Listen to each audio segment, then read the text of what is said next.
మాట్లాడి అందరూ ఉన్నారండి. అందరూ ఉన్న తర్వాత దాంట్లో మనం చాలా క్లియర్గా మాట్లాడాం. దిల్ రాజు గారు FDC chairman and great distributor and producer exhibitor lease exhibitor అందరూ కలిపి వచ్చి ఆయన బయటకు వచ్చి చెప్పాడు పెద్ద క్లియర్. అరవింద్ గారు ఉన్నారు, ఆ రోజు సురేష్ బాబు గారు ఉన్నారు, కేఎల్ నారాయణ గారు ఉన్నారు, దిల్ రాజు గారు ఉన్నారు, నలుగురు పెద్దలుగా అందరూ సబ్ కమిటీలో నిర్ణయం తీసుకొని పెద్ది అనేది ఇప్పుడు ఆల్రెడీ యూజర్ మనీ అయిపోయింది. ఆ సినిమాకి నిర్మాతలకి డిస్ట్రిబ్యూటర్లకు అమ్మేశారు. ఇది అయిపోయింది కాబట్టి ఈ సినిమాని ఎక్స్క్లూడ్ చేద్దాం. తక్కువ సినిమాలకి మీరు పర్సంటేజ్ సిస్టమ్ ఏ విధంగా ఉంటుందో నా వ్యక్తిగత అభిప్రాయం నేను జనవరి 30 నుంచి పెడితే బాగుంటుందని నేను అన్నాను. ఒక్కొక్కరి అభిప్రాయం ఒక్కొక్కరు చెప్తారు. 4 రోజుల్లో అని వాళ్ళు చెప్పారు, ఒకరు 10 రోజులు అని చెప్పారు, ఒకరు 3 నెలలు అని చెప్పారు, ఒకరు అంటే ఇది వ్యక్తిగత అభిప్రాయాలు వేరు. ఛాంబర్ ఏ నిర్ణయం తీసుకుంటే ఆ నిర్ణయానికి కట్టుబడి ఉండాలి. ఆ సబ్ కమిటీలో సునీల్ గారు ఏం చెప్పారంటే సురేష్ బాబు గారి డిసిషన్ ఇది ఫైనల్, ఇది వాస్తవమా కాదా, నేను సురేష్ బాబు గారు ఏ నిర్ణయం తీసుకుంటే ఆ నిర్ణయం నేను కట్టుబడి ఉంటా అని అన్నారా లేదా? నేను సునీల్ గారిని సూటుగా అడుగుతున్నా. సునీల్ గారు ఎక్స్ ప్రెసిడెంట్, కానీ మీరు lease owners and theatre owner, multiplex owner, ఇది పెద్ద సినిమాని మీరు వేస్తున్నారా లేదా అనేది మీరు క్లారిటీ చెప్పాలి. దిల్ రాజు గారు మీరు పెద్ద సినిమా కోసం ఇబ్బంది పెట్టకూడదు, పెద్ద సినిమాని మనం టార్గెట్ చేయకూడదు, పెద్ద సినిమాని మనం రిలీజ్ చేయాలి, లైన్ క్లియర్ అని మీరు చెప్పిన దానికి మీరు కట్టుబడి ఉన్నారా లేదా? అరవింద్ గారు, నేను అల్లు అరవింద్ గారిని రిక్వెస్ట్ చేస్తున్నాను ఏంటంటే మీరు అందరూ కలిపి ఉన్నారు కాబట్టి పెద్దలు కాబట్టి నేను మిమ్మల్ని ఏమడుగుతున్నానంటే అరవింద్ గారిని నేను రిక్వెస్ట్ ఏం చేస్తున్నానంటే మీరు పెద్ద సినిమా రిలీజ్కి యాజ్ ఛాంబర్ ఇచ్చిన లెటర్ ప్రకారం దానికి అందరూ కట్టుబడి ఉన్నారా లేదా? ఎందుకంటే ఎగ్జిబ్యూటర్లు తీసుకున్న నిర్ణయం వాళ్ళ హక్కు వాళ్ళకు ఉంది. ఎవరి హక్కు కంటెంట్ నేను ఇవ్వాలా వద్దనేది డిస్ట్రిబ్యూటర్కి ఎలాగుందో, ప్రొడ్యూసర్కి ఎలాగుందో ఎగ్జిబ్యూటర్కి కూడా ఉంది. ఎగ్జిబ్యూటర్కి తప్పులేదు. కానీ మేమేమంటున్నామంటే ఛాంబర్ డిసిషన్ మీరు ఫైనల్ అనేటప్పుడు మనం దాన్ని కూడా మనం కట్టుబడి ఉండాలా లేదా? ఇది మీరు స్పష్టం చేయవలసిన బాధ్యత దిల్ రాజు గారు, సురేష్ బాబు గారు అండ్ అరవింద్ గారు అండ్ సునీల్ గారు, మీరు దీనికి ఛాంబర్ నిర్ణయానికి కట్టుబడి ఉండి మీ theatres okay exhibitors association, owners association నిర్ణయం తీసుకున్న దానికి మీరు కట్టుబడతారా? లీజ్ ఓనర్లుగా మీ చేతిలో ఉన్న థియేటర్లు పెద్ద సినిమాకి ఇస్తారా ఇవ్వరా? మీరు తేల్చవలసిన సమయం వచ్చింది, మాట్లాడవలసిన సమయం వచ్చింది.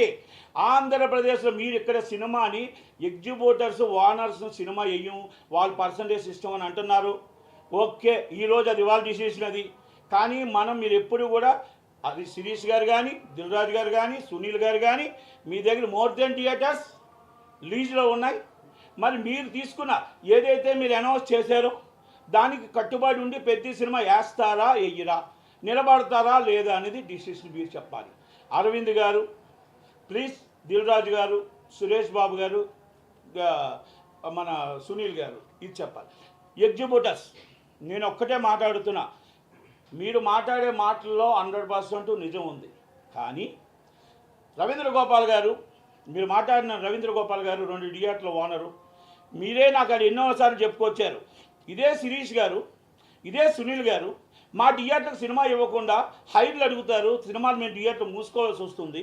ఈరోజు మా పరిస్థితి ఏంటో మాకు అర్థం కావట్లేదు, వీళ్ళిద్దరే డిస్ట్రిబ్యూటర్లు అయిపోయారని మీరు ఎన్నోసార్లు అడిగారు. ఇది వాస్తవం కాదా? ఇది నిజం కాదా? రఘురామరెడ్డి గారు, మీరు ఇప్పుడు మాట్లాడారు, మీరు థియేటర్ ఓనర్ కాదు, లీజ్ ఓనర్. మీరు థియేటర్ ఓనర్ కాదు, లీజ్ ఓనర్. ఓకే, లీజుగా మీరు మీ థియేటర్ రన్ చేస్తున్నారు, లీజుగా కూడా థియేటర్ చేసుకునే వ్యాపారం చేసుకునే హక్కు ఉంది. కానీ మీరు నష్టం వస్తుంది తొక్కు కూడా అన్నారు, తొక్కు కూడా ఓనర్ అని చెప్పారు, not only lease owner. Okay, ఇంకొకటి ఆయన లీజ్ ఓనర్. ఇంకొకటి మాట్లాడారు రవీంద్రరావు గారు, అమృత థియేటర్ అనుకోండి అన్న మీ థియేటర్ ఎక్కడుంది? దిల్ రాజు గారు లీజులో లేదా? పెద్దన్న మీరు చెప్పండి. మీరు ఓనరే, మేము కాదని చెప్పట్లా. అన్న మీ థియేటర్ మీరు లీజుకి ఇవ్వలేదా? మరి మీరు లీజులోనే ఉంది కదన్నా. మరి జువ్వాడి శేఖర్రావు గారు, కంగ్రాచులేషన్స్ అండ్ ప్రెసిడెంట్. మీరు ప్రెసిడెంట్గా మీరు ఎన్నుకున్నందుకు, మీరు మొత్తం టోటల్గా ఉన్నందుకు, కాంగ్రెస్ పార్టీలో ఉన్నందుకు సంతోషం, అదృష్టం. మీ నాన్నగారు రత్నాకర్ రావు గారితో మేము పనిచేసాం. ఆయన ఎండోమెంట్ మినిస్టర్గా ఉన్నప్పుడు మేము పనిచేసాం. మాకు కూడా మీ కుటుంబంతో కాస్త కోసం మంచి అనుభవం ఉంది. అన్న మీ థియేటర్ ఎవరికి ఇచ్చారన్నా?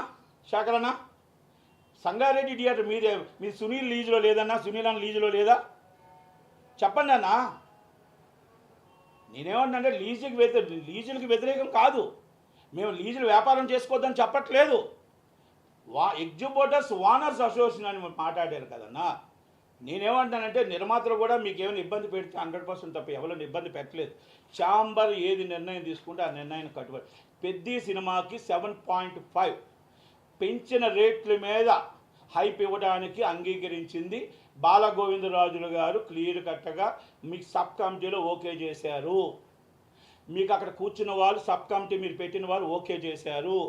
అందరూ కలిపి 21 మంది కలిపి ఓకే చేశారు. Number 1. Number 2, rate cinema premiere షోకి 25,000 A class, 10,000 B class, C class 5,000 access ఇవ్వడానికి ఓకే చేశారు.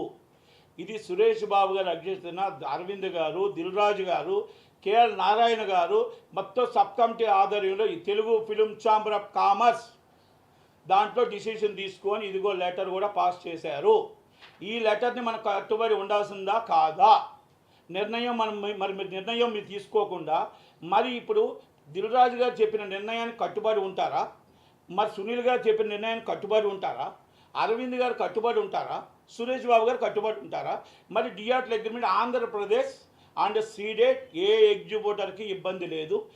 ఎగ్జిబిటర్ ఒకటే మాట్లాడుతున్నాడు ఏంటంటే Andhra Pradesh ceded distributor and exhibitor మేము అన్నదమ్ములు లాంటి వాళ్ళవి. డిస్ట్రిబ్యూటర్కి నష్టం వస్తే మేము ఆదుకుంటాం, మాకు నష్టం వస్తే డిస్ట్రిబ్యూటర్ ఆదుకుంటాడు. మాకు ప్రొడ్యూసర్ ఎక్కడుంటాడో తెలియదు. మేము ఇచ్చిన అడ్వాన్సు డిస్ట్రిబ్యూటర్కి ఇస్తాం. మాకు సినిమా ఇచ్చేది డిస్ట్రిబ్యూటరు. కంటెంట్ ఇవ్వాలా వద్దనేది డిస్ట్రిబ్యూటర్ ఇష్టం, వెయ్యాలా వద్దనేది థియేటర్ ఓనర్గా నా ఇష్టం.